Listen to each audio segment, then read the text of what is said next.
నకిలీ మద్యం కేసుకు సంబంధించి చట్టపరిధిలోనే అరెస్టులు జరుగుతున్నాయని మంత్రి మండిపల్లి రాంప్రసాద్ రెడ్డి స్పష్టం చేశారు. తిరుపతిలో నూతనంగా నిర్మించిన ఆర్టీసీ డిస్పెన్సరీని RTC chairman Konakalla Narayana Rao, MD Dwaraka తిరుమలరావుతో కలిసి ఆయన ప్రారంభించారు. కర్నూలు బస్సు ప్రమాదం గురించి సీఎం చంద్రబాబు చాలా చింతించారని, రవాణా శాఖను ప్రక్షాళన చేయాలని తెలిపారన్నారు. బస్సుల ఫిట్నెస్ విషయంలో ఎక్కడా రాజీ పడే ప్రసక్తే లేదని తేల్చి చెప్పారు.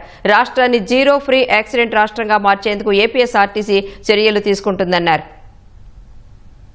ప్రభుత్వం ఏర్పాటైన తర్వాత రాష్ట్రంలో గత 5 సంవత్సరాలు జగన్ రెడ్డి పరిపాలనలో ప్రజల యొక్క రక్తం దాగిన పిపాచులు ఎవరైతే ఉంటారో వాళ్ళందరూ పని పట్టే పనిలో ఈ ప్రభుత్వం న్యాయశాఖ ఉంది.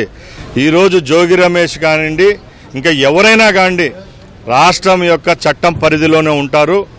మేము ప్రభుత్వం ఏలిన కాలంలో మేము చేసిందే రాజ్యం, ఇష్టారాజ్యం అనుకున్న వాళ్లకు నూకలు చెల్లే.